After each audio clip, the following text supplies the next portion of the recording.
Este video va para los miembros del canal. Si tú también quieres ser saludado, puedes unirte a los miembros del canal. Este es otro iceberg de mi creación, espero lo disfruten.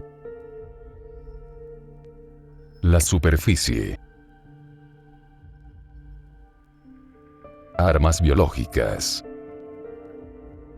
Entre las múltiples teorías de la conspiración que rodean al SARS-CoV-2, causante de la COVID-19, una de las favoritas del público es la de que estamos ante un arma biológica creada en un laboratorio y lanzada por Estados Unidos o China.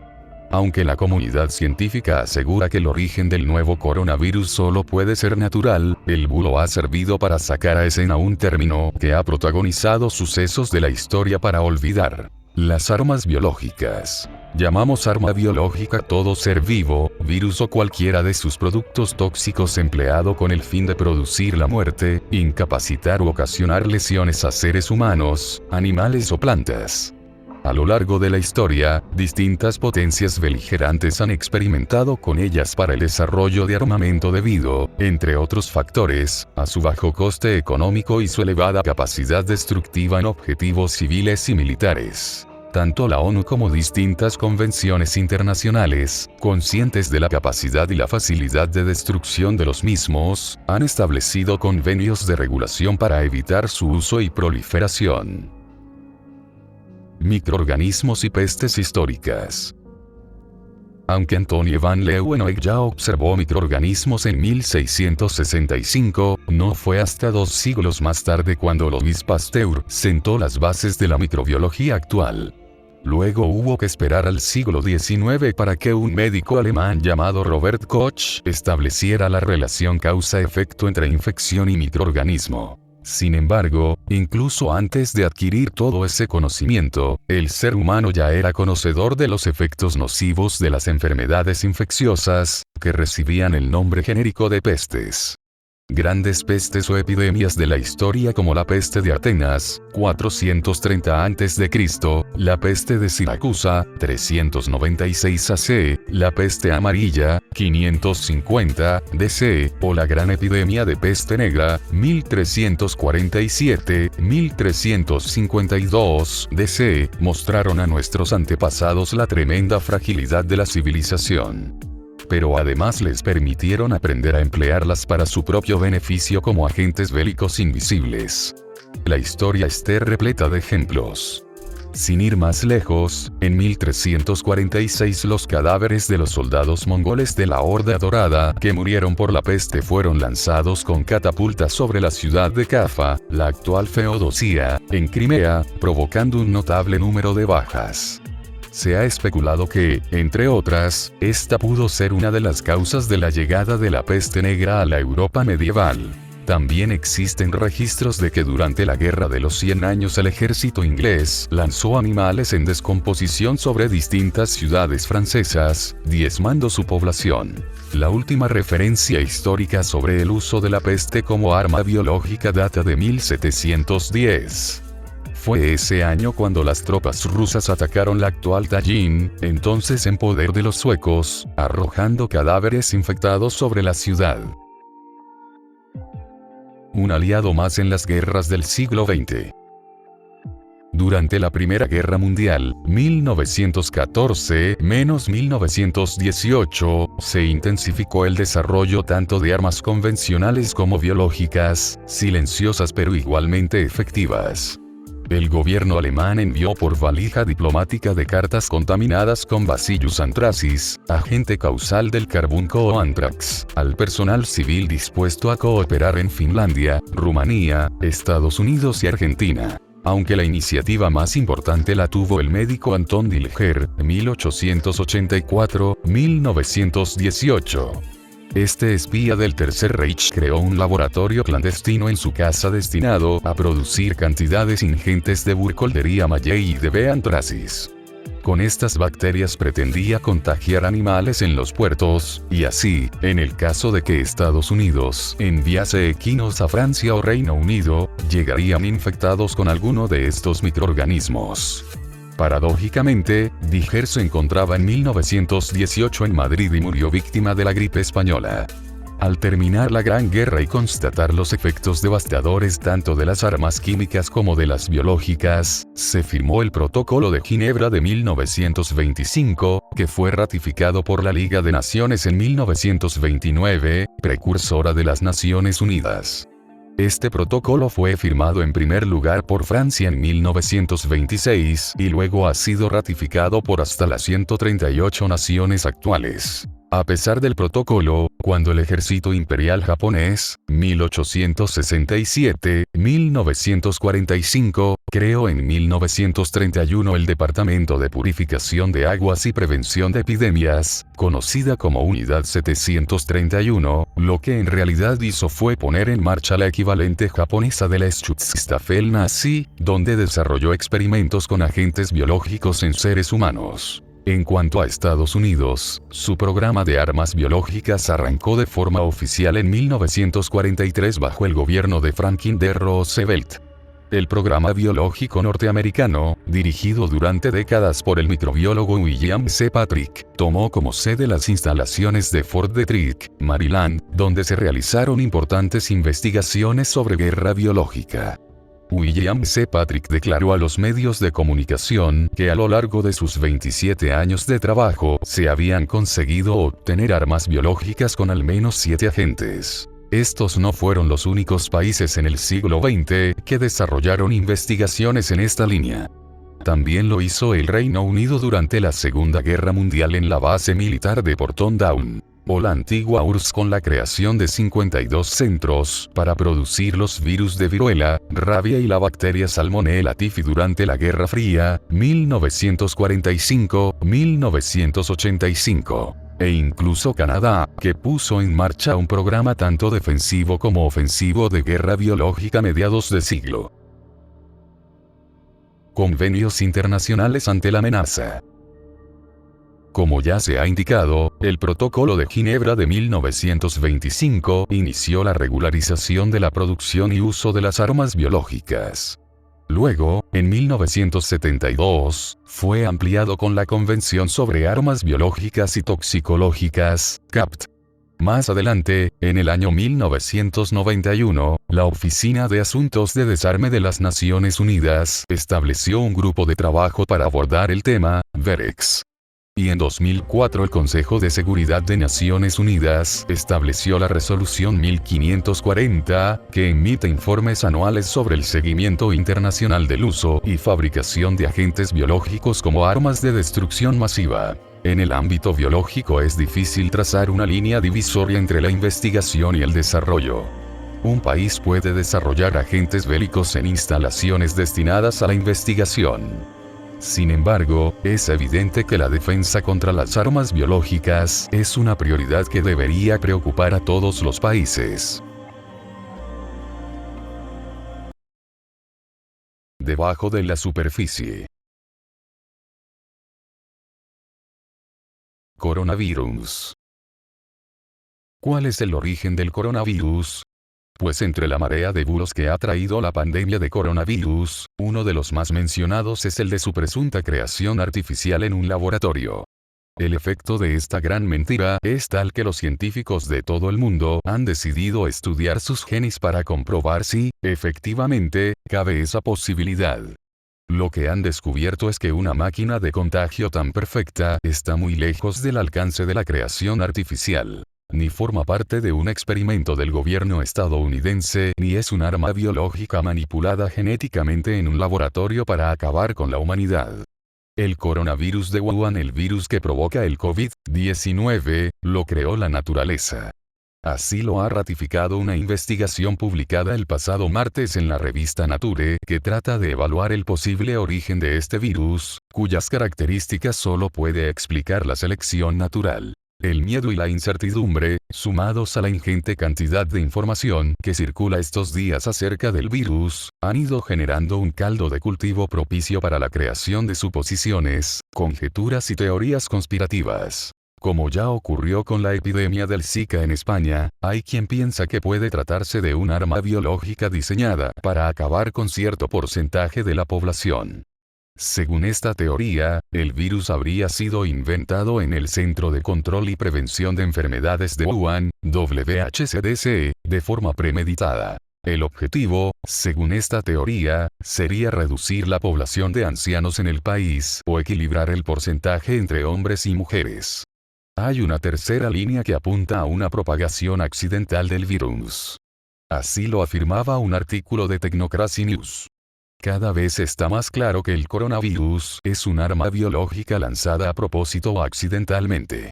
Científicos especializados en salud pública, entre los que se encuentra el español Luis Enjuanes, del Centro Nacional de Biotecnología, perteneciente al Consejo Superior de Investigaciones Científicas, CSIC, desmintieron públicamente esta información a través de un comunicado en la revista The Lancet, defendiendo la labor de todo el personal sanitario. Hemos visto cómo los profesionales de la salud pública y profesionales médicos en China, en particular, han trabajado diligentemente y de forma eficiente para identificar rápidamente el patógeno detrás de este brote, poner en marcha medidas significativas para reducir su impacto, y compartir sus resultados con la comunidad sanitaria a nivel mundial.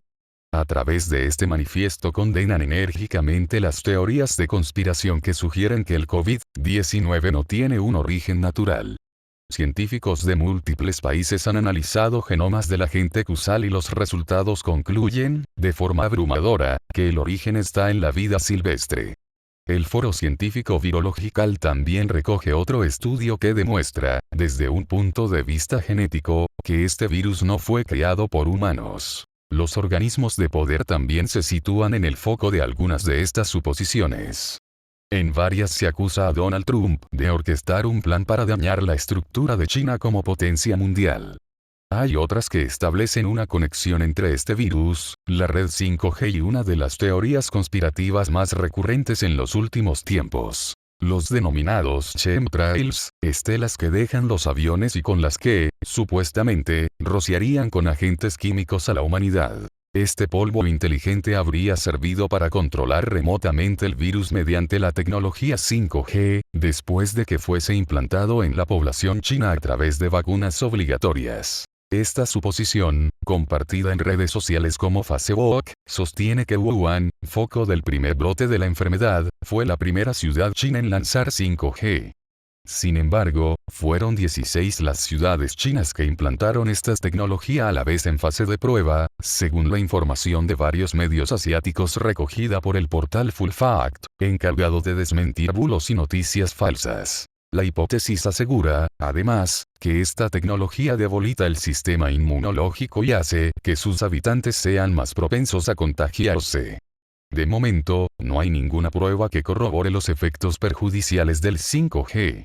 En 2014, la Organización Mundial de la Salud aseguró que no suponían un riesgo. Al igual que el 4G o el 3G, se transmite a través de ondas que no son ionizantes, es decir, no dañan las células como pueden hacer, por ejemplo, los rayos X. El grado de exposición a estas ondas electromagnéticas es muy bajo en relación a los límites legales y está por debajo del nivel de referencia que marca la Comisión Internacional de Protección de Radiación No Ionizante. Otro de los grandes protagonistas de estas hipótesis alternativas es el Instituto Inglés Pirbright.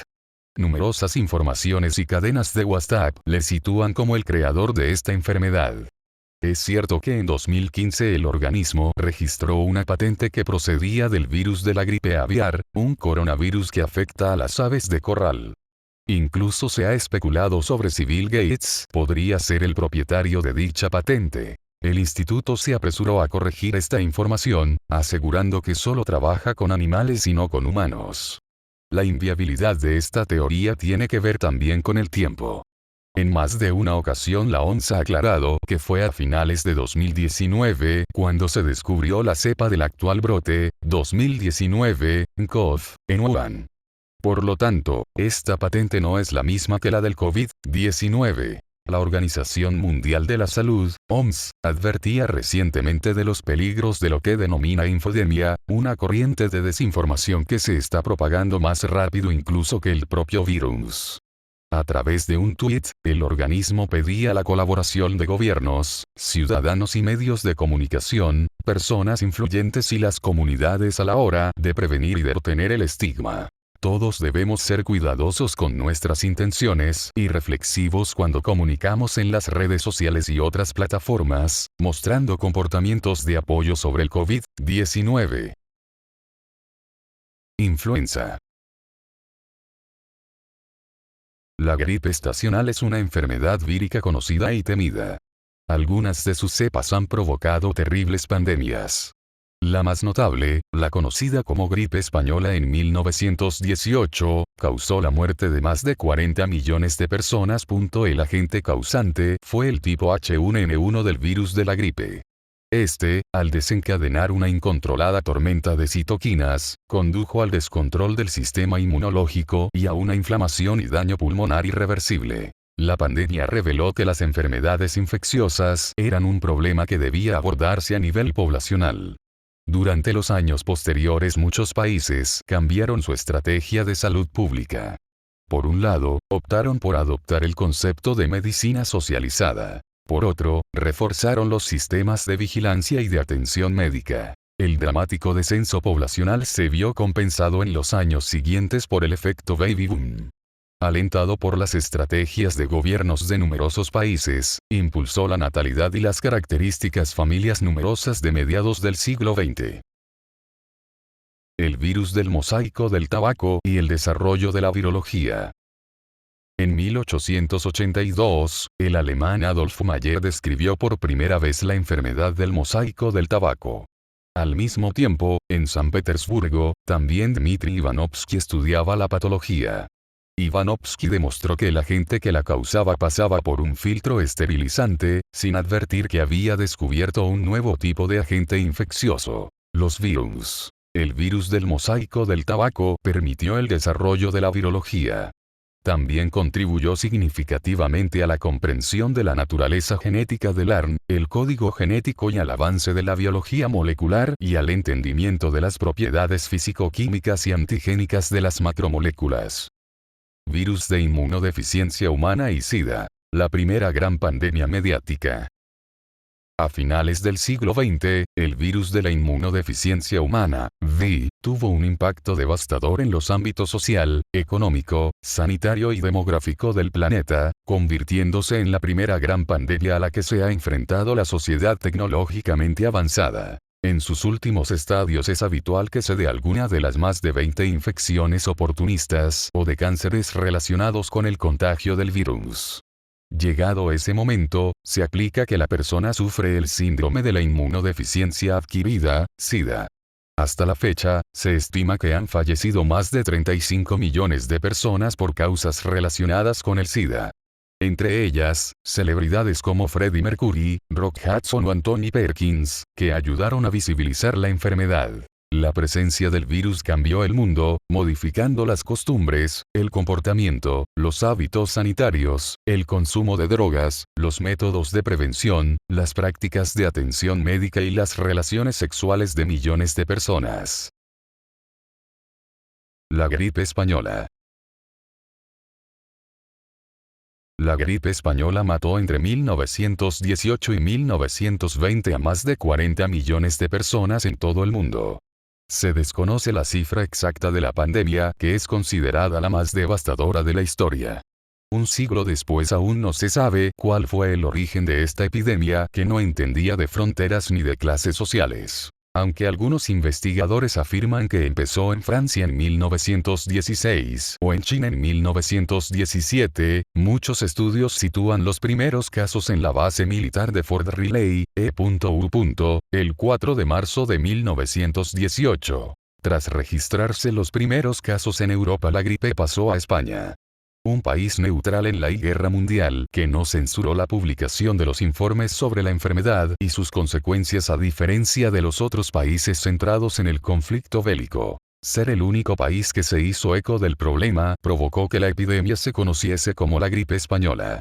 Y a pesar de no ser el epicentro, España fue uno de los más afectados con 8 millones de personas infectadas y 300.000 personas fallecidas. La censura y la falta de recursos evitaron investigar el foco letal del virus. Ahora sabemos que fue causado por un brote de influenza virus A, del subtipo H1N1.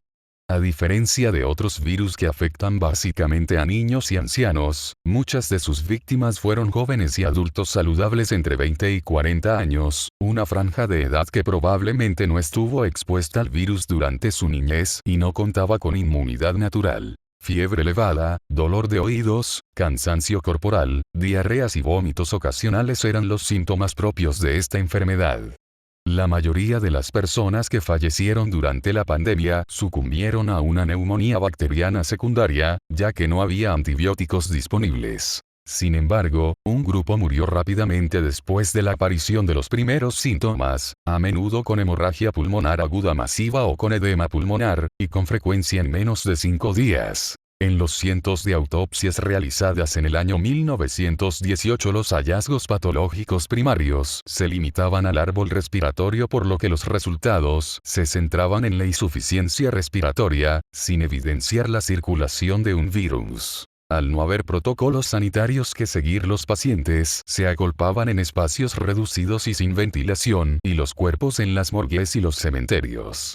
Por aquel entonces se haría popular la máscara de tela y gasa con las que la población se sentía más tranquila, aunque fueran del todo inútiles. En el verano de 1920 el virus desapareció tal y como había llegado, y así la llamaron. Los periódicos españoles fueron los primeros en informar sobre una enfermedad que estaba matando a la población. En el resto de Europa, y a ambos lados de las líneas aliadas, censuraron toda información para no desmoralizar a las tropas ni mostrar debilidad ante el enemigo. Con lo cual, solo se convirtió en noticia en los países neutrales. En un primer momento los medios de España intentaron también darle nombre extranjero, bautizándola como el soldado de Nápoles o la enfermedad de moda. Tras informar el corresponsal del The Times en Madrid, el término de la gripe española se extendería por el resto del mundo a partir del verano de 1918. Medio del iceberg. Fiebre de Crimea, Congo. Es una enfermedad muy extendida causada por un virus, nairovirus de la familia Bungiaviridae, que se transmite a las personas, ya sea por la picadura de garrapatas o por contacto con la sangre o tejidos de animales infectados. Es endémica en África, los Balcanes, Oriente Medio y Asia. Fue identificada por primera vez en Crimea en 1944. La mayoría de los casos se ha dado en personas relacionadas con la industria ganadera, como trabajadores agrícolas, trabajadores de mataderos y veterinarios. No hay vacuna ni una terapia específica contra el virus que produce la fiebre hemorrágica de Crimea, Congo, aunque se ha ensayado la ribavirina. Gripe aviar. La mayoría de los virus de la gripe de las aves no afecta a las personas. Sin embargo, algunos son zoonóticos. Es decir, pueden infectar al ser humano y causarle una enfermedad.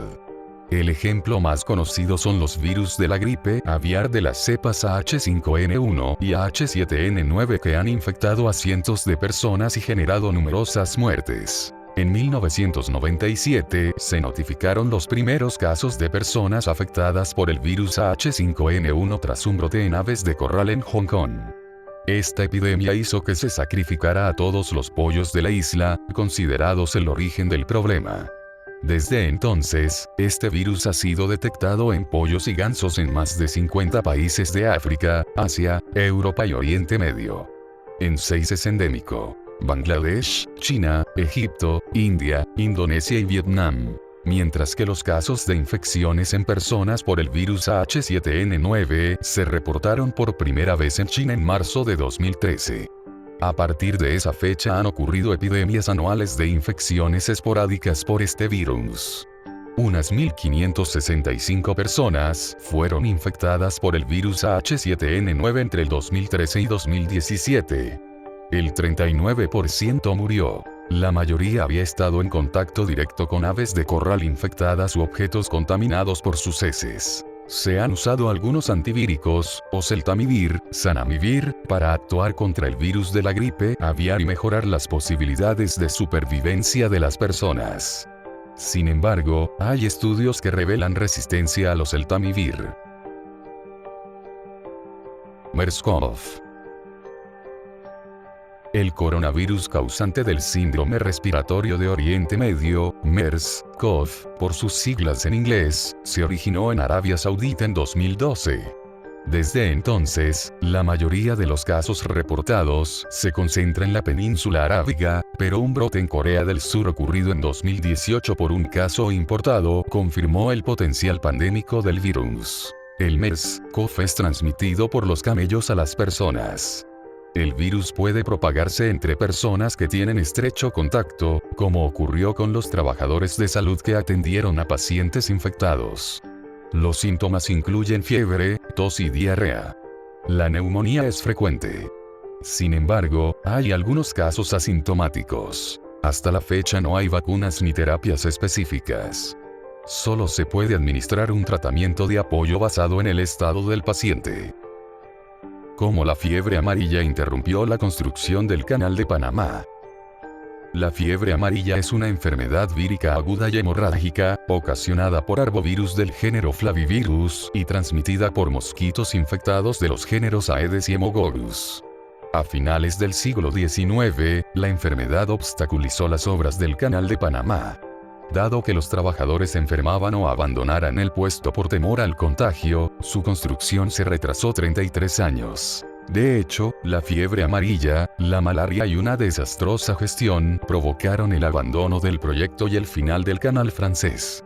Esto hizo que el gobierno de Estados Unidos financiara el proyecto, al obtener los derechos de explotación y construcción. Finalmente, fue inaugurado el 15 de agosto de 1914, convirtiéndose en una de las obras de ingeniería más importantes de la historia. SARS. El síndrome respiratorio agudo grave, SARS, por sus siglas en inglés, es provocado por un miembro de la familia coronavirus, la misma que puede causar el resfriado común. Aunque su origen todavía no se ha establecido con certeza, hay estudios que indican que los murciélagos y la jineta, un gato salvaje, están entre los transmisores de este virus que provoca una neumonía atípica en las personas. Los primeros casos aparecieron en la provincia de Cantón, China, en noviembre de 2002. Luego se propagó a las vecinas Hong Kong y Vietnam a finales de febrero de 2003, y llegó a más de 12 países de América, Europa y Asia en 2004. En ese periodo se notificaron 8.000 personas contagiadas y más de 800 muertos. No hay tratamiento ni vacuna aprobada. El virus del mosaico del tulipán y el negocio del aire. El virus del mosaico del tulipán provoca una redistribución de los pigmentos en la flor del tulipán originando ejemplares maravillosos y únicos. A mediados del siglo XVI, afectó por vez primera al cultivo del tulipán en Holanda, dando lugar a variedades impredecibles, irrepetibles, que encendieron la codicia y el deseo de los compradores. La posesión de uno de aquellos llamativos tulipanes era símbolo de opulencia y poder. Así, en 1623, el precio de un único bulbo superó en 5 veces al salario anual de un artesano. En 1637 la especulación por los bulbos de tulipán colapsó. Las bancarrotas regaron el país, la economía holandesa se resquebrajó y el panorama social quedó reorganizado. El fenómeno fue conocido como Windhandel, negocio de aire, y constituyó la primera gran burbuja económica de la historia. La peste porcina africana. Un lastre para el mercado de la carne de cerdo en 2018. La peste porcina africana, PA, es una enfermedad muy contagiosa producida por un virus ADN de la familia Asfariridae. No representa una amenaza para la salud humana, pero que es letal para los cerdos domésticos y los jabalíes de todas las edades. Dado que la PA es una enfermedad de declaración obligatoria a la Organización Mundial de Sanidad Animal, OIE, cuando aparece un brote en una explotación porcina, todos los cerdos deben ser sacrificados y se deben implementar estrictas medidas sanitarias. Acciones que provocan pérdidas económicas directas e indirectas y consecuencias sociales en las regiones afectadas. En agosto de 2018, un brote de PA apareció en el noreste de China y rápidamente se extendió por el país. A pesar de que China es uno de los mayores productores y consumidores de carne de cerdo del mundo, la enfermedad acabó con el 40% de estos animales en el país.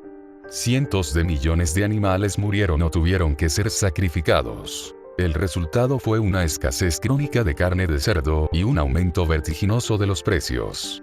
Las importaciones de carne de cerdo aumentaron, pero, al no haber suficientes ejemplares porcinos en el mundo para abastecer a China, los precios en todos los países ascendieron. Ante la imposibilidad de criar cerdos, China dio prioridad a la producción de pollos. Además, dejó de comprar cereales y soja para piensos en el mercado exterior, alterando todos los mercados a nivel global.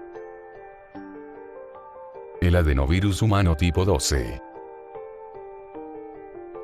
Los adenovirus fueron descubiertos por primera vez en 1953 por Wallace Rowe.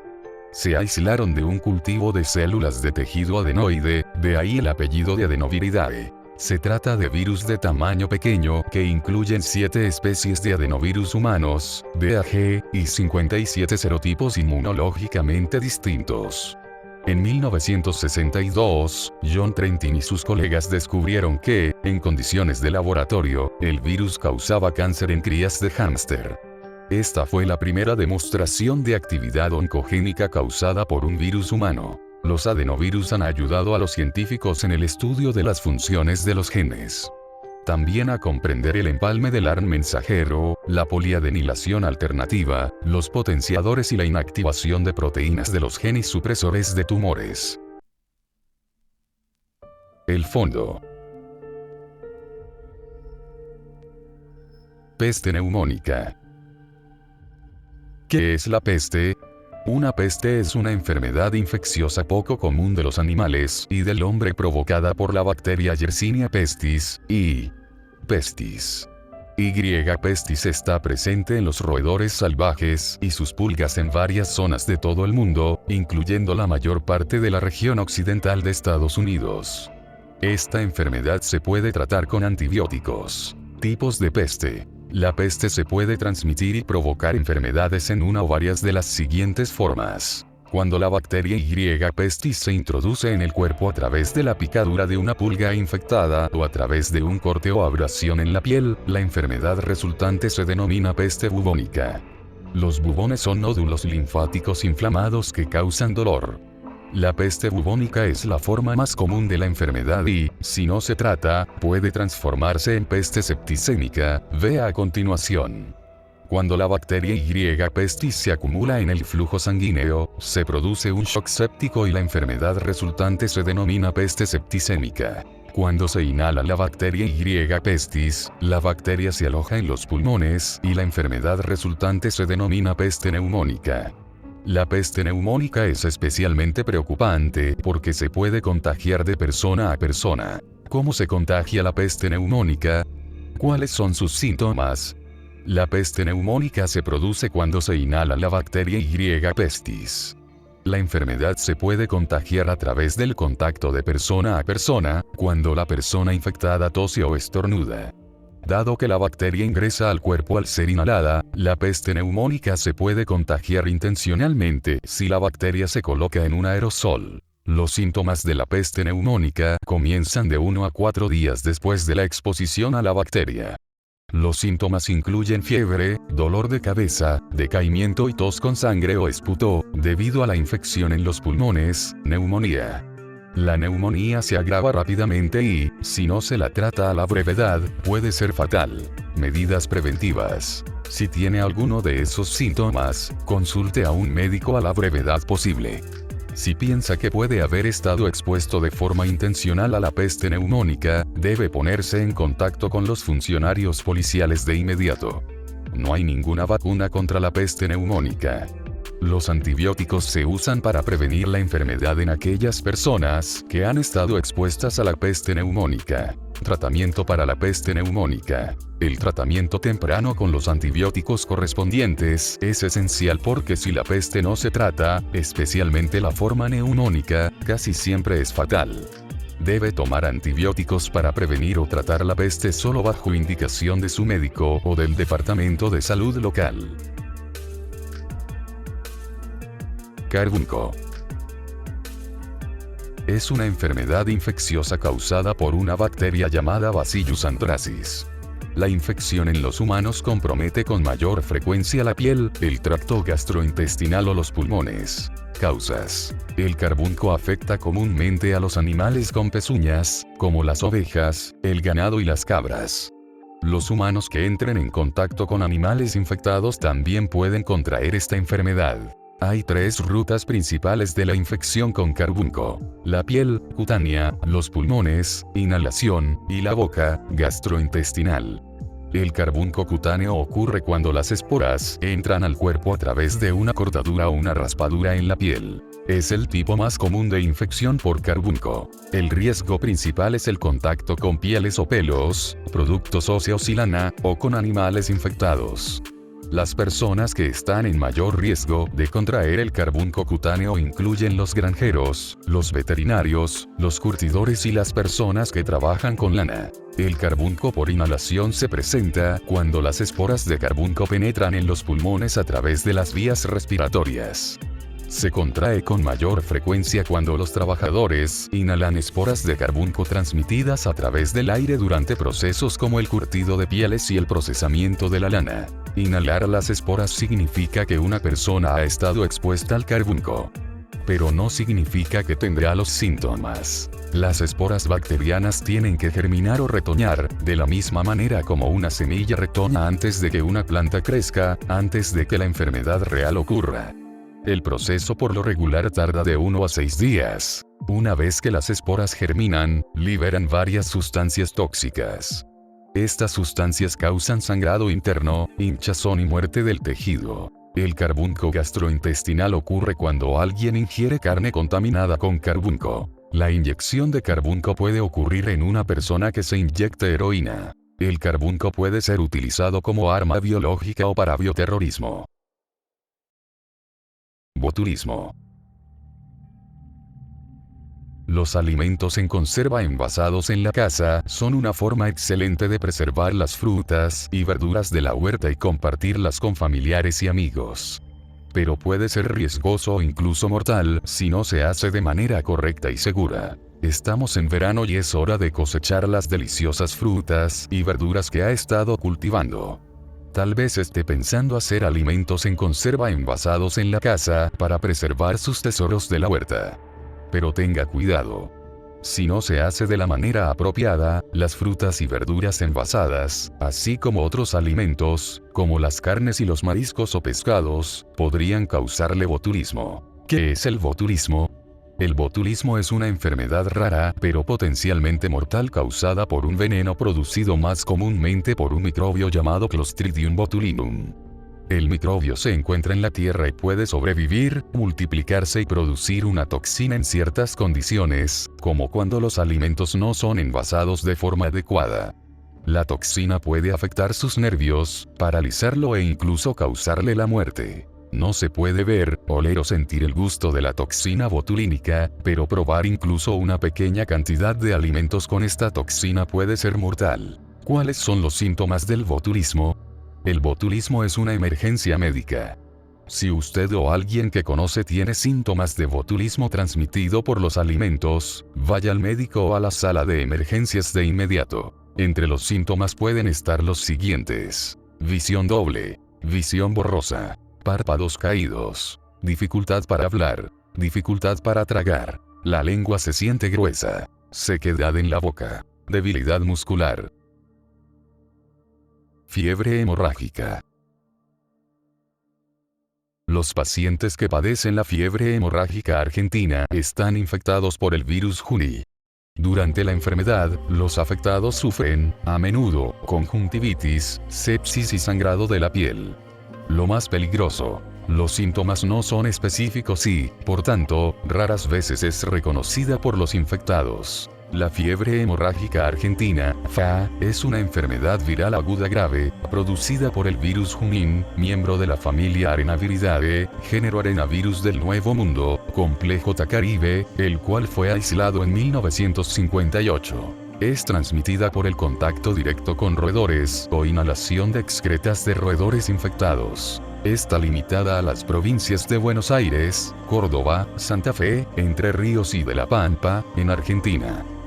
Síntomas. Tiempo de incubación: 1 a 2 semanas. La enfermedad tiene un comportamiento estacional, con su mayor incidencia principalmente de marzo a octubre. Es más frecuente en el sexo masculino, en las edades comprendidas entre 15 y 60 años. Los primeros síntomas incluyen fiebre, dolor de cabeza, debilidad, desgano, dolores articulares y oculares, pérdida de apetito. Estos síntomas se intensifican produciéndose síntomas de alteración vascular, renal, hematológica y neurológica, choque y crisis convulsivas. La mortalidad de la FA alcanza el 30%. El enterobacteriófago T4. El bacteriófago T4 o fago T4 es un virus que infecta a la bacteria Escherichia coli y uno de los organismos modelos más utilizados en los laboratorios científicos. Es fácil y seguro de cultivar, por lo que su estudio se intensificó desde mediados del siglo XX. Gracias a ello, se descubrieron muchos de los principios básicos y generales de la biología molecular y de la evolución de estos patógenos. El pequeño virus cambió el curso de la investigación científica y de la ciencia elemental a nivel mundial. ¿Qué papel tuvo el sarampión en la colonización de América? El sarampión es una enfermedad vírica muy contagiosa que puede causar complicaciones graves como ceguera, encefalitis, diarrea intensa, infecciones del oído o neumonía. Según las estimaciones de la OMS y los Centros para el Control y la Prevención de Enfermedades de los Estados Unidos, CDC, en 2018 más de 140.000 personas murieron de sarampión en todo el mundo. Llegó al continente americano en el siglo XV, junto a los colonizadores españoles. Los indígenas no estaban inmunizados frente a la enfermedad, por lo que las epidemias de sarampión y viruela facilitaron que los conquistadores Hernán Cortés y Francisco Pizarro, apoyados por solo unos cuantos cientos de soldados, pudieran doblegar a poderosos ejércitos bien establecidos como el azteca de Moctezuma, en México, o el inca de Huayna Cápac, en Perú. El abismo. El sudor inglés. Una epidemia misteriosa. El sudor inglés en una Europa en la que, desde la peste negra de 1347-1350, se comenzaba a comprender mejor el manejo de las epidemias desde el punto de vista médico preventivo, repentinamente surgió una enigmática enfermedad altamente contagiosa. Tuvo su origen en Inglaterra y de ahí que se le denominara sudor inglés, enfermedad del sudor inglés, sudor anglicus, pestis sudorosa o peste inglesa. El primer brote confirmado de sudor inglés tuvo lugar en agosto de 1485, coincidiendo con el final de la Guerra de las Rosas por el control del trono de Inglaterra, cuando Henry VII, primer rey de la dinastía Tudor, entró triunfalmente en Londres después de vencer a Richard III en la batalla de Bosworth Field. Sin embargo, se cree que un poco antes, en junio, hubo otro brote que habría afectado a York. La mayoría de los historiadores coincide al señalar que fue introducida por mercenarios franceses del ejército de Henry, aunque curiosamente ellos no enfermaban. Este primer brote con origen en Londres duró hasta octubre de ese año, acabando con la vida de más de 5.000 personas, es decir un 25% de los afectados, terminando tan súbitamente como había aparecido. Unos pocos años más tarde, en 1492, reapareció en Irlanda aunque sin causar los estragos anteriores. De ahí en adelante ocurrirían 3 brotes más. En 1507 de nuevo fue Inglaterra el foco de la enfermedad que, aunque al principio parecía menos grave y extenso que los anteriores, se transformó en una epidemia letal unas semanas después, llegando a matar al 50% de la población en algunos lugares. El cuarto brote fue sin duda alguna el peor de los 5. Comenzó en Londres en mayo de 1528 y muy rápidamente se extendió por toda Inglaterra, Irlanda y Gales. Curiosamente no afectó a Escocia, y su tasa de mortalidad fue elevadísima, superior al 25% de los afectados. De tierras británicas saltó a Hamburgo en Alemania, donde causó la muerte a más de 1000 personas en tan solo una semana, y desde ese puerto alemán se expandió rápidamente hacia Europa Oriental, dejando un reguero de desolación y muerte. En diciembre de ese mismo año había llegado a Suiza, Suecia, Noruega, Dinamarca, Lituania, Rusia y Polonia, e incluso hubo algunas decenas de casos en Amberes, Bélgica, Ámsterdam, la capital de Holanda, Francia e Italia, y, como había ocurrido anteriormente, de la misma manera fulminante y enigmática en que había aparecido, desapareció. El quinto y último estallido del sudor Anglicus ocurrió también en Inglaterra, pero no tuvo el impacto demoledor de los brotes anteriores. Desde entonces nunca más se volvieron a tener noticias de esta misteriosa enfermedad. Llegados a este punto, cabe preguntarse, ¿en qué consistía y cuál podría haber sido su causa? Se trataba de una enfermedad transmisible y muy contagiosa, de probable origen vírico, que según parece se transmitía por vía respiratoria a través de las gotitas de saliva, aunque su auténtica causa sigue siendo un verdadero misterio para los historiadores de la medicina y de la epidemiología. Sería John Caius, médico de Shrewsbury, ciudad del occidente de Inglaterra, quien señalaría que era peor que la peste, y describió pormenorizadamente su cuadro clínico en su libro de 1552 A Book or Counsel Against the Disease Commonly Called the Sweat, or Sweating Sickness, un libro o consejo contra la enfermedad comúnmente llamada el sudor, o la enfermedad del sudor. Según el galeno inglés, consistía en lo siguiente. Comienzo muy agudo con una sensación de temor irrefrenable, escalofríos muy intensos y vértigos, cefalea y dolores muy fuertes de cuello, hombros y miembros superiores e inferiores, y una gran astenia, cansancio. Este inicio de la enfermedad duraba entre 30 minutos y 3-4 horas, y a continuación se pasaba a un cuadro de fiebre y sudoración muy profusa, el signo más llamativo, de ahí su nombre, con olor fétido. Un poco más tarde aparecía una sensación de terrible calor, cefalea irresistible, delirio, taquicardia y sed muy intensa. Posteriormente, surgía dolor cardíaco, dificultad respiratoria, letargia y colapso con fallo multiorgánico. Era tan fulminante que el enfermo moría en menos de 24 horas, y los que sobrevivían no quedaban inmunizados. Desde el punto de vista epidemiológico, hay que señalar que se daba con mayor frecuencia en verano e inicios de otoño y, curiosamente, afectaba muy poco o prácticamente nada a los niños. Ya dijimos que su causa se desconoce aún en la actualidad, y está claro que estuvo favorecida por las pésimas condiciones higiénicas y la insalubridad de las ciudades en el inicio del Renacimiento. Como causas más plausibles se han esgrimido las siguientes. Fiebre recurrente. Esta enfermedad está causada por una bacteria, Borrelia, que se transmite por la picadura de piojos o garrapatas. No obstante, en el sudor inglés no había costras negras en las zonas de picadura ni rash, erupción, cutáneo, típicos de la fiebre recurrente. Antras o carbunco. Se trata de otra enfermedad de origen bacteriano, Bacillus anthracis, cuyas esporas estarían presentes en las maderas no tratadas o en los cadáveres de animales infectados, pero el cuadro clínico no es exactamente igual y no cursa con una sudoración tan profusa. Síndrome pulmonar por hantavirus, grupo de virus ARN que se transmiten por roedores. Aunque es la causa más plausible de las esgrimidas, lo cierto es que el sudor inglés se transmitía por contacto entre personas a través de la respiración, cosa que es muy infrecuente en ese síndrome. La historia de la medicina tiene más ejemplos de enfermedades cuyo origen nos es desconocido y de las que hoy carecemos de información documentada fidedigna para poder realizar un diagnóstico diferencial y de probabilidad. De ellas, unas han desaparecido para siempre, como la viruela, otras prácticamente son inexistentes y algunas reaparecen muy esporádicamente y sin la repercusión epidemiológica, social y demográfica que tuvieron en su momento. Estas enfermedades epidémicas han sido responsables de la muerte de decenas de miles de personas y siempre han constituido un auténtico misterio. En algunas de ellas, como en la famosa peste o plaga de Atenas, en el año 428 a.E., que también describió el historiador y militar griego Tucídides, superviviente de la misma, la genética logró identificar a su agente causal por los restos del ADN de la bacteria responsable, la Salmonella typhi, causante de la fiebre tifoidea.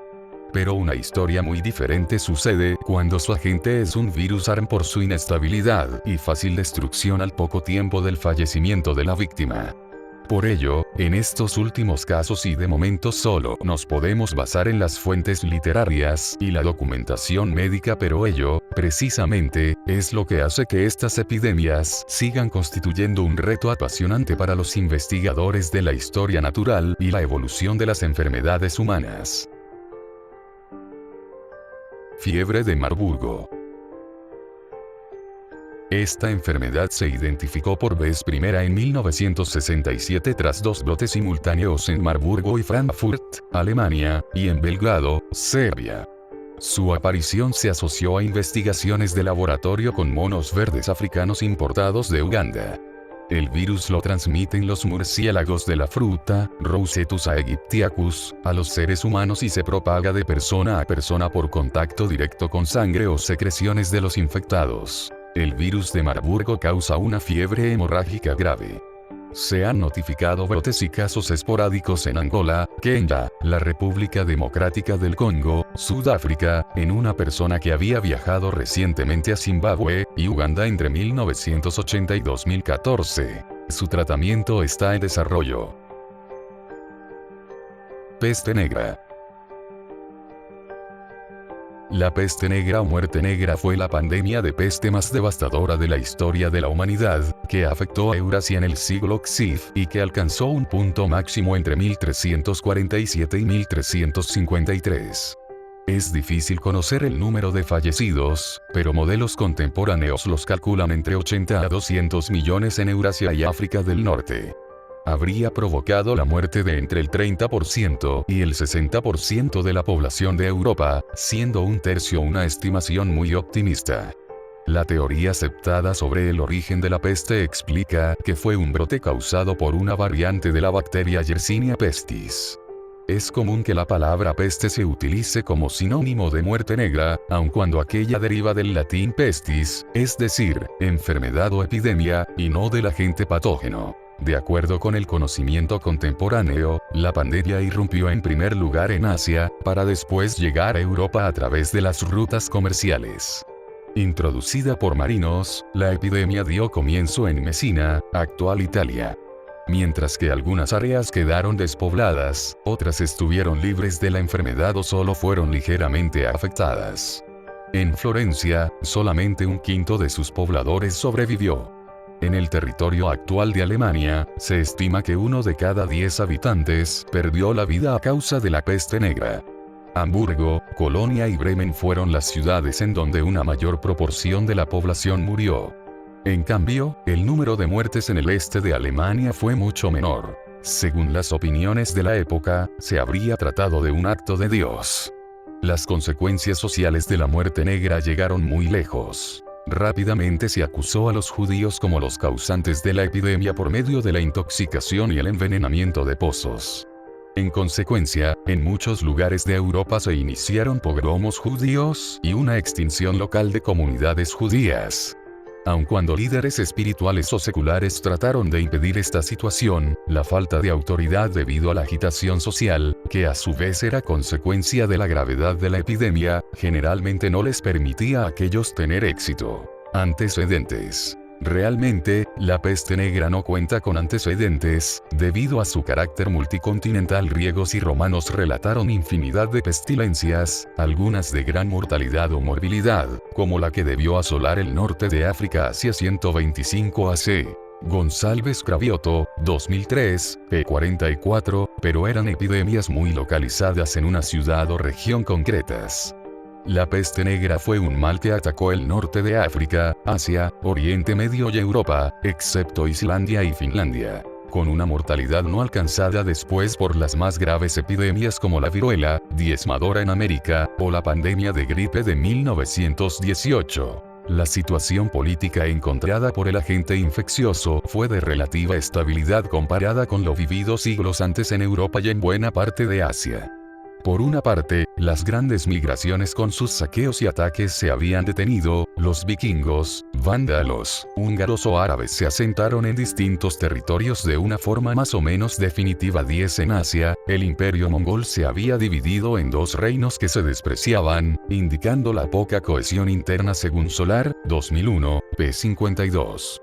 Por su parte, toda la costa mediterránea de África ya no sufría los envites de cristianos en forma de cruzada o invasiones provenientes de la península arábiga, pues Bagdad había perdido el poder político tras los ataques de Gengis Khan. Con todo, el ambiente político en Europa y Asia distaba mucho de ser estable y en paz, entre otros motivos por la Guerra de los 100 Años, que se solaparía con la epidemia y los acontecimientos vividos en el desmembrado imperio mongol, que terminaría arrasando Bagdad, la capital abasí. 12. La situación demográfica por su parte también aparentaba cierta prosperidad.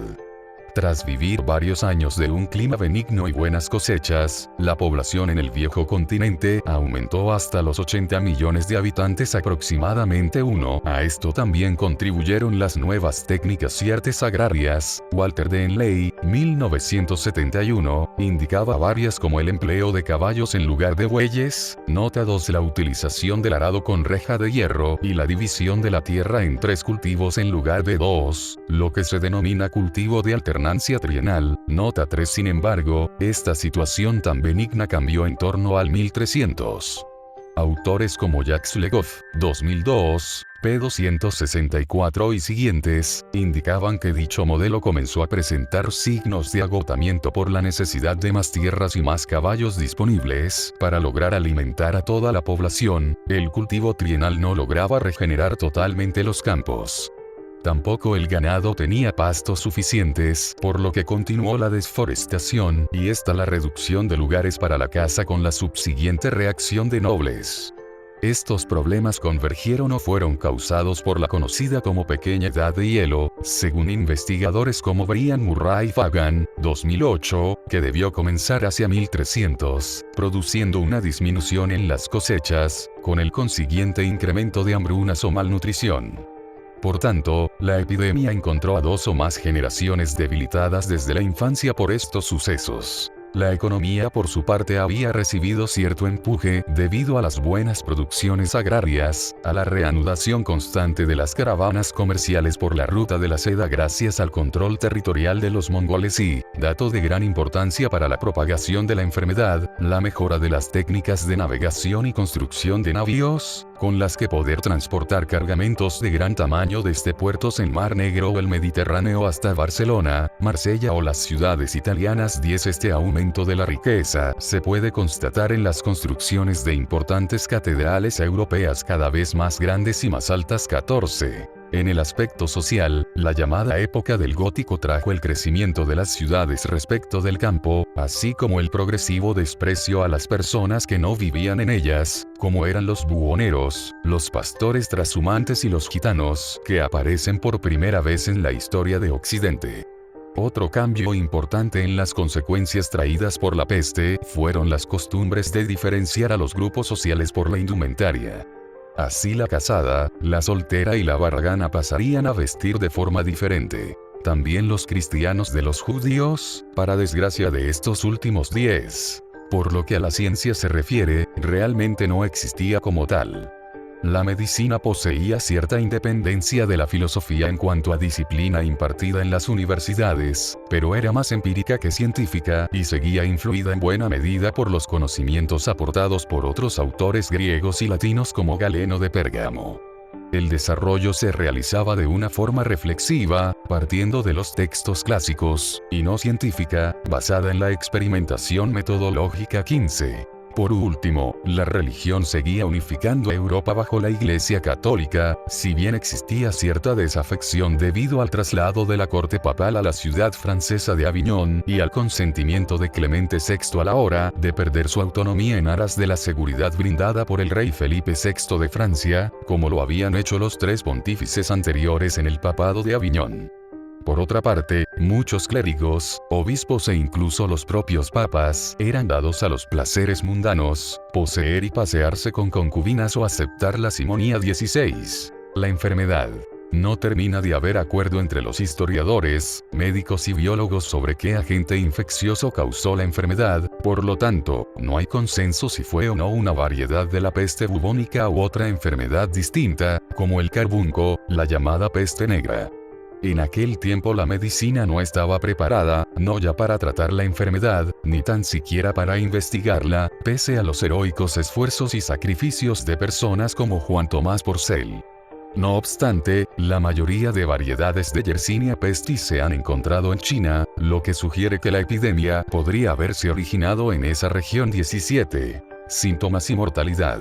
Varios cronistas de la época indican la brusquedad con la que aparecían los síntomas. Una persona podía estar sana por la mañana y tener fiebre alta por la tarde para morir al llegar la noche. Según la literatura médica y de otra índole, los afectados padecían todos o varios de los siguientes síntomas según Giovanni Boccaccio, 2013, y otros autores. Fiebre alta incluso superando los 40 grados. Tos y esputos sanguinolentes. Sangrado por la nariz y otros orificios. Sed aguda. Manchas en la piel de color azul o negro debido a pequeñas hemorragias cutáneas. Gangrena en la punta de las extremidades. Aparición de bubones negros en ingles, cuello, axilas, brazos, piernas o detrás de las orejas, debido a la inflamación de los ganglios linfáticos. Rotura de los bubones supurando líquido con un olor pestilente. Giovanni Boccaccio y otros autores describen un tipo de peste casi asintomático que provocaba la muerte a las 14 horas aproximadamente. El calificativo negra se debe a las manchas, bubones y al aspecto producido por la gangrena en los dedos de manos y pies. La connotación de mal olor que posee la palabra peste 18 la dieron los hedores emanados al romperse los bubones, ganglios linfáticos inflamados.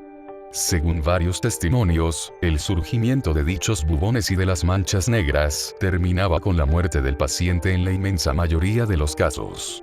Desde notar los primeros síntomas hasta producirse la defunción pasaban 5 días habitualmente. Por medio del ensayo y el error, las autoridades de distintas ciudades llegaron a la conclusión de que la enfermedad tardaba no más de 39 días en aparecer y los que lograban sobrevivir no volvían a contagiarse nuevamente. Esto se infiere de los 40 días que pasaban viajeros y navegantes confinados a la llegada de algunas ciudades italianas. Nota: 4 científicos del siglo XVI indican que la enfermedad podría tener un periodo de incubación no contagioso de unos 10 o 12 días. A este seguiría un periodo de latencia asintomático, pero contagioso de unos 20 o 22 días. Posteriormente aparecerían los síntomas y la enfermedad mataba en 4 o 5 días más. De ser así, este periodo de incubación y latencia tan largo sería una de las causas que permitió su rápida propagación. Nota 5. Benedictou, 2004, p. 9, reconoce lo poco preciso de las fuentes disponibles sobre población existente y, por tanto, el porcentaje de afectados y de muertos. Los documentos más fiables son censos con fines recaudatorios, que no tienen en cuenta la población exenta de impuestos por distintos motivos. Pese a todo, indica que la peste negra pudo presentar una mortalidad del 80%, extrapolando datos de la epidemia padecida en Cantón hacia 1894. Nota 6. El agente infeccioso. Hasta el siglo XVI no había una propuesta sólida sobre qué organismo habría causado tal mortalidad sin comparación. Sin embargo, ese consenso se rompió en la década de 1980 y en el siglo XVI aún perduran las discrepancias por distintos motivos. A principios del siglo XVI, no existía consenso sobre si la peste negra fue una enfermedad emergente o reemergente. Para Christopher Duncan pertenecería al primer tipo proveniente quizá de mamíferos africanos. Para Ole J. Benedictou, 2004, p. 66, sería del segundo, detenida durante siglos como consecuencia de la interrupción comercial con África y Oriente Medio debido a la caída del Imperio Romano. Expansión de la enfermedad. El a veces calificado peor desastre biológico de la historia de la humanidad, 16 posee un origen desconocido.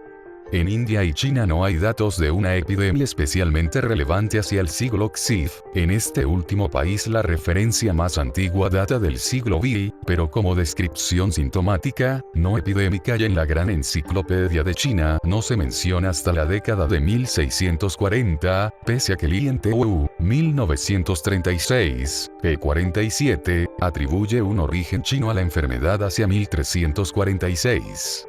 Por lo tanto, solo existen hipótesis sobre si apareció en el desierto de Gobi 26 o en su llamada patria ancestral, 27, es decir, los actuales Yemen, Kenia y Uganda. Los árabes dan referencias de primera mano, y en especial Abu al-Sumarin al-Wardi, quien indica que la epidemia surgió en la Tierra Oscura, nota 10, pero sin precisar. El también musulmán Muhammad al-Makrisi es más detallado al indicar su aparición en Canato a lo largo del año 742 de la Égira, 1341-1342 después de Cristo.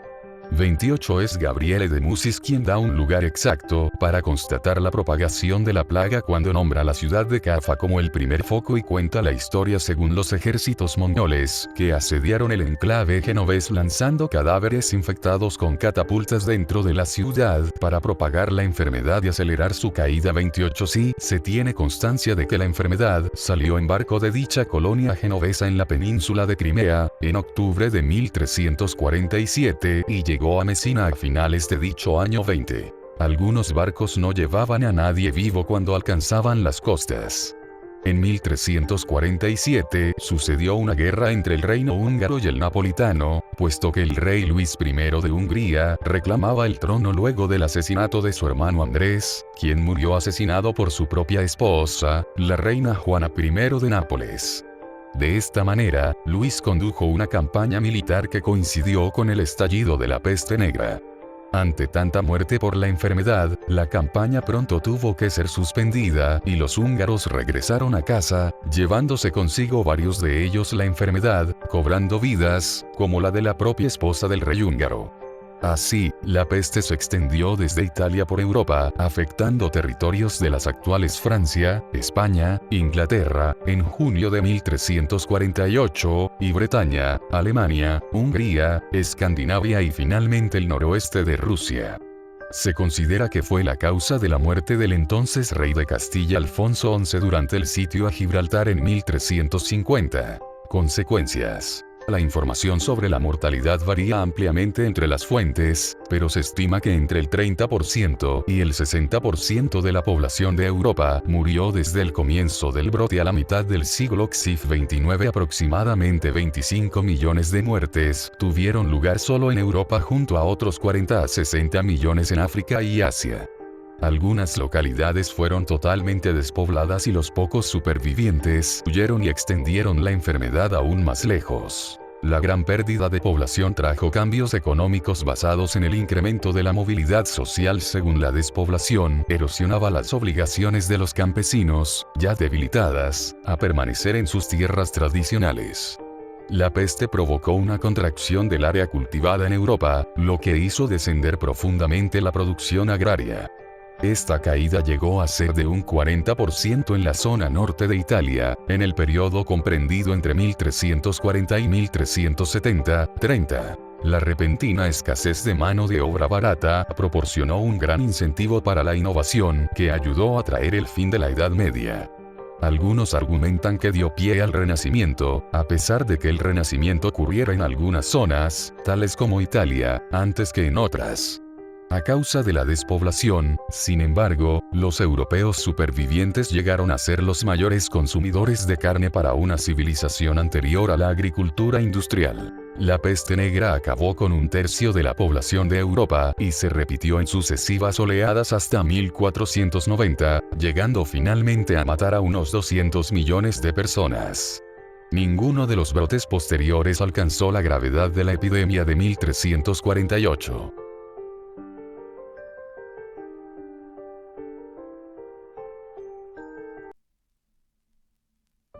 Nipah. Fue identificado en Malasia en 1998. Desde entonces ha aparecido cada año en el sur de Asia y es una de las infecciones que la OMS vigila con lupa ante una posible epidemia. El último brote ocurrió en India, donde murieron 17 personas en 2018. Su transmisor es un murciélago frutero de la familia Theropodidae, pero puede llegar al ser humano a través de otros animales, como el cerdo, o incluso de alimentos contaminados. También se produce el contagio entre personas. La tasa de mortalidad de este virus, según la OMS, va del 40% al 75%. Podría ser tan letal como otros brotes como el del ébola solo si las circunstancias fueran desfavorables, es decir, el país tuviera un sistema sanitario débil. No hay tratamientos específicos ni vacunas para las personas ni los animales. Ébola. La enfermedad por el virus del ébola se detectó por primera vez en 1976 en 2 brotes simultáneos ocurridos en Zara, hoy Sudán del Sur, y Yambuku, República Democrática del Congo.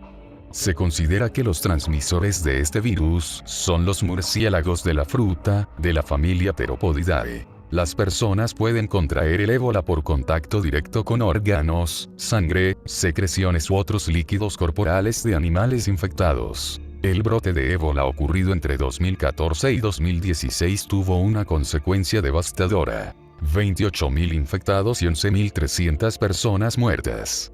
La epidemia empezó en Guinea y se extendió a Liberia, Sierra Leona, Nigeria, Senegal, Estados Unidos, España, Malí y Reino Unido. La OMS declaró el fin de la emergencia de salud pública de importancia internacional el 29 de marzo de 2016, aunque mantiene la vigilancia en los países afectados.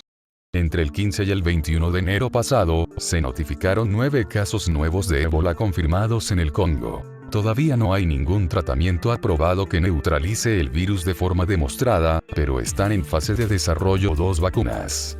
Por ahora, una asistencia rápida con algunos paliativos aumenta las posibilidades de supervivencia del paciente. Viruela. La viruela es una enfermedad contagiosa que puede producir desfiguración y ser mortal, y ha afectado a los seres humanos por miles de años. La viruela por incidencia natural fue erradicada en todo el mundo en 1980, como resultado de una campaña de vacunación a nivel global sin precedentes. Algunas muestras del virus de la viruela se han conservado en laboratorios para realizar investigaciones. Los avances en biología sintética han hecho posible crear viruela a partir de secuencias de aminoácidos publicadas. Esto ha producido cierta preocupación por la posibilidad de que se use como arma biológica en una guerra. No existe cura ni tratamiento para la viruela. Una vacuna puede prevenir la viruela, pero el riesgo de los efectos secundarios de la vacuna es muy alto para justificar la vacunación de rutina en personas con bajo riesgo de exposición al virus de la viruela. Síntomas: pústulas causadas por la viruela en el tronco. Viruela Open Pop-up Dialog Box. Los primeros síntomas de la viruela suelen aparecer entre 10 y 14 días después de contraer la infección. Durante el periodo de incubación de 7 a 17 días, te ves y te sientes sano y no puedes contagiar a otras personas. Después del periodo de incubación, se da la aparición repentina de los signos y síntomas parecidos a la gripe. Algunos de ellos son los siguientes: fiebre, malestar general, dolor de cabeza, fatiga intensa, dolor de espalda intenso, vómitos, posiblemente. Unos pocos días después, aparecen unas manchas rojas y planas en la cara, las manos y los antebrazos, y más adelante en el tronco. En el lapso de 1 o 2 días, muchas de estas lesiones se convierten en pequeñas ampollas que contienen un líquido transparente que luego se convierten en pus. Las costras comienzan a formarse entre 8 y 9 días después, y con el tiempo se caen y dejan cicatrices con marcas profundas. También se producen lesiones en las membranas mucosas de la nariz y de la boca, que rápidamente se convierten en llagas que se abren. Causas: la viruela es la infección que provoca el virus variola. Este virus puede transmitirse de diferentes maneras, directamente de una persona a otra. La transmisión directa del virus requiere un contacto estrecho bastante prolongado. El virus puede transmitirse a través del aire por las gotitas que escapan cuando una persona infectada tose, estornuda o habla. Indirectamente de una persona infectada. En raras circunstancias, el virus puede propagarse más lejos por el aire, posiblemente, a través del sistema de ventilación de un edificio, e infectar así a personas que se encuentran en otras habitaciones o en otros pisos, mediante objetos contaminados. La viruela también puede propagarse mediante el contacto con vestimenta y ropa de cama que estén contaminadas, aunque el riesgo de infección por este medio es menos frecuente. Potencialmente, como arma terrorista. Es poco factible que se esparza la viruela deliberadamente. No obstante, debido a que cualquier liberación del virus podría propagar la enfermedad rápidamente, los funcionarios del gobierno han tomado numerosas precauciones para proteger a la población contra esta posibilidad, por ejemplo, almacenando vacunas contra la viruela. Complicaciones. La mayoría de las personas que contrae viruela sobrevive. Sin embargo, algunas variedades raras de viruela son casi siempre mortales. Estas formas más graves afectan, con mayor frecuencia, a embarazadas y personas con el sistema inmunitario afectado. Las personas que se recuperan de la viruela por lo general tienen cicatrices marcadas, especialmente en la cara, los brazos y las piernas. En algunos casos, la viruela puede provocar ceguera. Prevención. En el caso de que se produzca un brote, las personas con viruela serían puestas en aislamiento, con el objeto de controlar la propagación del virus. Cualquiera que haya tenido contacto con alguien que presente una infección necesitaría una vacuna contra la viruela, que puede prevenir o disminuir la gravedad de la enfermedad si se administra dentro de los 4 días posteriores a la exposición al virus de la viruela. Hay 2 vacunas disponibles. Una vacuna, ACAM2000, utiliza un virus vivo similar al de la viruela y ocasionalmente puede causar complicaciones graves, tales como infecciones que afectan el corazón o el cerebro. Es por eso que no se recomienda que todos se vacunen en este momento. En la ausencia de un verdadero brote de viruela, los riesgos potenciales de la vacuna superan los beneficios. Se ha descubierto que una segunda vacuna, una vacuna modificada de Vaccinia Ankara, Jynneos, es segura y se puede usar en personas que no pueden tomar ACAM2000, que tienen sistemas inmunitarios debilitados o que tienen trastornos de la piel. Si te vacunaron de niño, la inmunidad o inmunidad parcial después de una vacuna contra la viruela puede durar hasta 10 años y 20 años con la dosis de refuerzo. Si alguna vez se produjera un brote, las personas que fueron vacunadas de niños probablemente recibirían una nueva dosis después de la exposición directa a alguien con el virus. Tularemia. La tularemia es una enfermedad infecciosa poco común. La tularemia es una enfermedad infecciosa muy poco frecuente que suele atacar la piel, los ojos, los ganglios linfáticos y los pulmones. La tularemia es causada por la bacteria Francisella tularensis. La enfermedad afecta principalmente a conejos, liebres y roedores, como ratas almizcleras y ardillas. La tularemia también puede infectar a aves, ovejas y animales domésticos, como perros, gatos y hámsteres. La tularemia se transmite a los humanos de varias maneras, incluidas las picaduras de insectos y la exposición directa a un animal infectado. La tularemia es muy contagiosa y potencialmente mortal, pero, por lo general, se puede tratar eficazmente con antibióticos específicos si se diagnostica a tiempo. Síntomas. La mayoría de las personas expuestas a la tularemia que desarrollan la enfermedad se suelen enfermar en un plazo de 3 a 5 días, pero puede suceder hasta los 21 días. Hay varios tipos de tularemia que dependen de cómo y dónde ingresan las bacterias al cuerpo. Cada tipo de tularemia tiene su propio grupo de síntomas. Tularemia úlcero-glandular. Esta es la forma más frecuente de la enfermedad.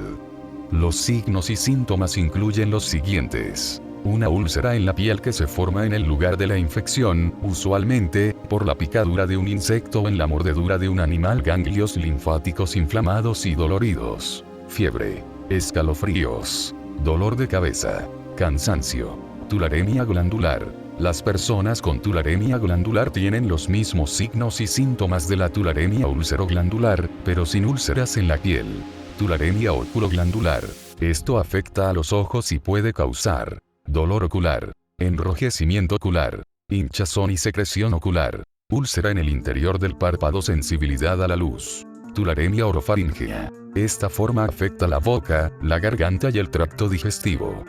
Los signos y síntomas incluyen los siguientes: fiebre, dolor de garganta, úlceras en la boca, dolor abdominal, vómitos, diarrea, inflamación de las amígdalas, hinchazón de los ganglios linfáticos del cuello, tularemia pulmonar. Este tipo de tularemia provoca signos y síntomas típicos de la neumonía: tos seca, dolor en el pecho, falta de aliento. Existen otros tipos de tularemia que también pueden propagarse a los pulmones.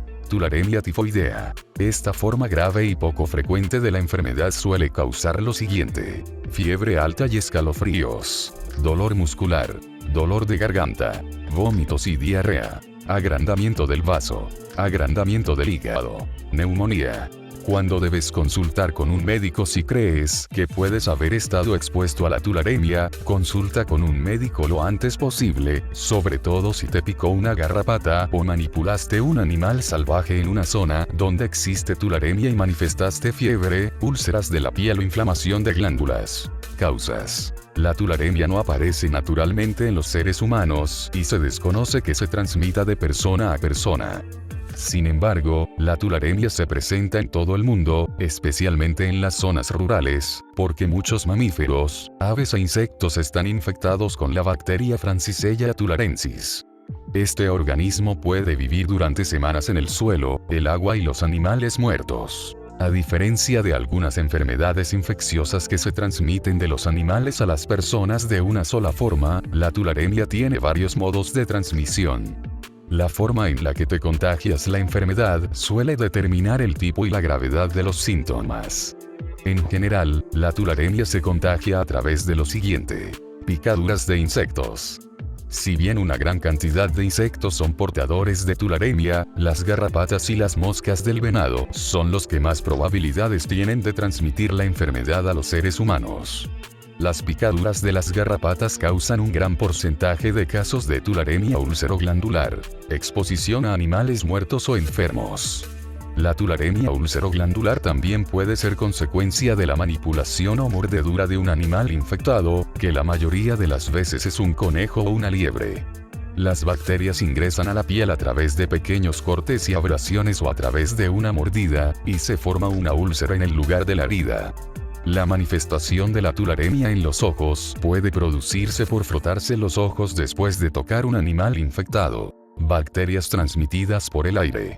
Las bacterias del suelo pueden convertirse en bacterias transmitidas por el aire durante los trabajos de jardinería, construcción u otras actividades en las que se remueva la tierra. La inhalación de las bacterias puede causar tularemia pulmonar. El personal de laboratorio que trabaja con la tularemia también se expone a un riesgo mayor de infección por transmisión aérea, agua o alimentos contaminados. Si bien es poco frecuente, es posible contraer tularemia por comer carne poco cocida de un animal infectado o por beber agua contaminada. Factores de riesgo. Although young age can develop tularemia, engaging in certain occupations or activities or living in certain areas pose a greater risk. Vivir en ciertas zonas o visitarlas. Se han registrado casos de tularemia en los Estados Unidos, Canadá, México, Japón y Europa. En los Estados Unidos, suele ser más común en Arkansas, Missouri, Oklahoma y Dakota del Sur, aunque hubo brotes en Colorado, Nebraska y Wyoming en 2015. También se han registrado casos de tularemia en partes de Massachusetts, incluidas Martha's Vineyard y Nantucket. Ciertos pasatiempos u ocupaciones. Las siguientes ocupaciones o actividades pueden aumentar el riesgo de contraer tularemia. Caza y captura. Como los cazadores están expuestos a la sangre de animales salvajes y también podrían comer su carne, corren el riesgo de contraer tularemia. Jardinería o paisajismo. Los jardineros y paisajistas también pueden correr el riesgo de contraer tularemia. Es posible que los jardineros inhalen bacterias que se levantan cuando trabajan el suelo o usan máquinas para cortar el césped y desmalezadoras. Trabajos en gestión de la vida silvestre o medicina veterinaria. Las personas que trabajan con la vida silvestre o con animales domésticos tienen un riesgo mayor de contraer tularemia. Complicaciones. La tularemia no tratada puede ser mortal. Otras posibles complicaciones incluyen las siguientes: inflamación de los pulmones, neumonía. La neumonía puede provocar insuficiencia respiratoria, un trastorno en donde los pulmones no reciben oxígeno suficiente o no liberan dióxido de carbono suficiente, o ambas cosas. Infección alrededor del cerebro y la médula espinal, meningitis. La meningitis es una infección grave de los líquidos y las membranas, meninges, que rodean al cerebro y a la médula espinal, que a veces pone en riesgo la vida. Irritación alrededor del corazón, pericarditis. Es la hinchazón e irritación de la delgada membrana que rodea al corazón, pericardio. Infección ósea, osteomielitis. La bacteria de la tularemia a veces se propaga hacia los huesos. Prevención. Actualmente, no existe ninguna vacuna para la tularemia. Si trabajas en una profesión de alto riesgo o vives en una zona donde hay tularemia, estas medidas pueden ayudarte a reducir la probabilidad de infección. Protégete de los insectos. En Estados Unidos, la tularemia está relacionada con la picadura de garrapata. En otras partes del mundo, la tularemia se contrae comúnmente por la picadura de mosquito. Si pasas tiempo en zonas infestadas con garrapatas o mosquitos, usa camisas de mangas largas y pantalones largos, métete los pantalones dentro de los calcetines y usa un sombrero de ala ancha para proteger tu rostro y cuello. Usa un repelente de insectos con una concentración del 20% al 30% de N-dietilmetatoloamida, DEET, picaridina o IR 3535, pero sigue atentamente las instrucciones del fabricante.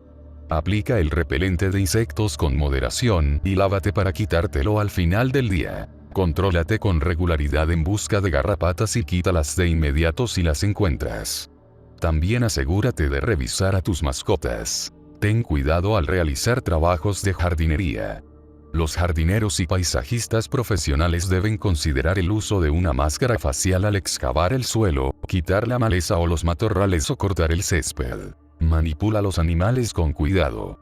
Si cazas o manipulas conejos o liebres, usa guantes y gafas protectoras, y lávate bien las manos con jabón y agua caliente después de tocar los animales. No comas carne poco cocida. Cocina bien la carne de animales salvajes y evita despellejar o preparar un animal que parecía enfermo.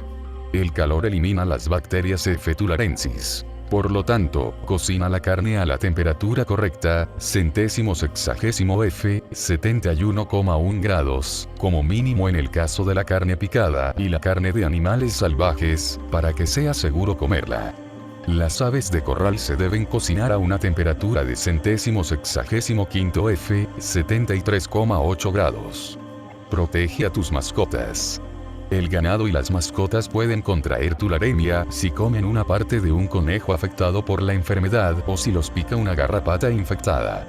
Para mantener la seguridad de tus mascotas, evita que permanezcan afuera sin supervisión, colócales alguna protección contra las pulgas y las garrapatas, y no permitas que entren en contacto con animales salvajes o muertos.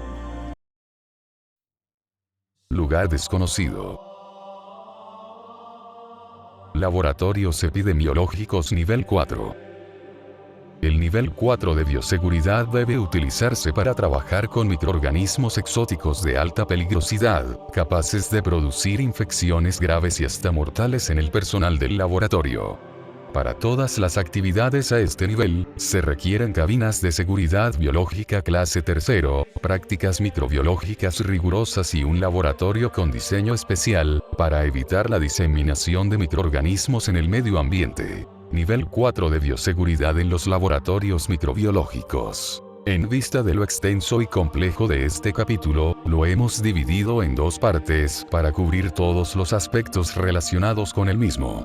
En este número solo nos ocuparemos de la bioseguridad en los laboratorios de nivel 4, mientras que el próximo lo dedicaremos al nivel 4 de bioseguridad en lo referente al manejo de animales de experimentación. Principio. El nivel 4 de bioseguridad es el que se requiere para la manipulación de microorganismos exóticos de alta peligrosidad, capaces de provocar en el individuo contaminado en el laboratorio una incapacidad de por vida, o inclusive su muerte.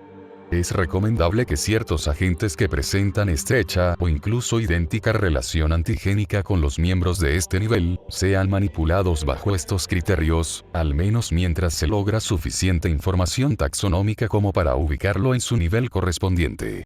Los miembros del equipo de laboratorio que prestan sus servicios en este tipo de dependencia, deben recibir un estricto y específico entrenamiento para el manejo de agentes infecciosos de altísimo riesgo de contaminación. Este tipo de personal debe familiarizarse con los métodos de contención tanto primarios como secundarios de las prácticas tanto estándar como especiales, así como del equipo de contención y las características estructurales del local. Todo este equipo humano debe ser supervisado por científicos competentes, altamente entrenados y con muchos años de experiencia en el manejo de este grupo de microorganismos. El acceso a este tipo de laboratorio debe ser estrictamente autorizado y controlado por el director del mismo. También será su responsabilidad la adopción de un manual de procedimientos y operaciones, especial para este nivel 4. Su ubicación física debe estar aislada del resto de las otras dependencias de la institución. En todas las áreas de trabajo de este tipo de laboratorio, deben realizarse las actividades en cabinas de bioseguridad clase 3 o eventualmente en las de clase 2 siempre y cuando el operador vista una indumentaria de una sola pieza, equipado con un dispositivo con presión positiva, y con un sistema de respiración. La arquitectura de estas estructuras está diseñada para prevenir que los microorganismos manipulados en su interior sean expulsados al medio ambiente. Si los virus contenidos en estos laboratorios escaparan, sería el fin de la humanidad. El virus sin nombre. Me fue imposible encontrar información sobre esto. Para más información, si eso se le puede llamar información, está el video de Dross. En fin, se creó una variante de la viruela capaz de matar a toda forma de vida. Las ratas, su sistema inmune es perfecto, ellas debieron haber sobrevivido pero no lo hicieron. Si este virus escapara sería el fin de la humanidad, no el fin de la vida como la conocemos.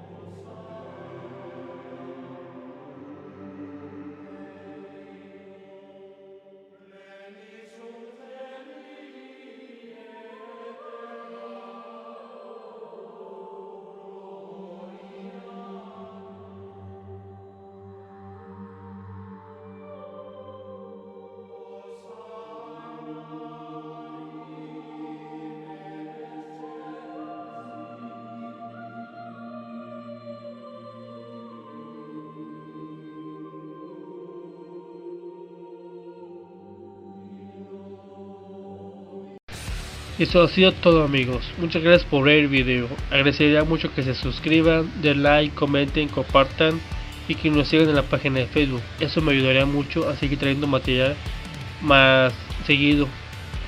Bueno, eso es todo. Gracias.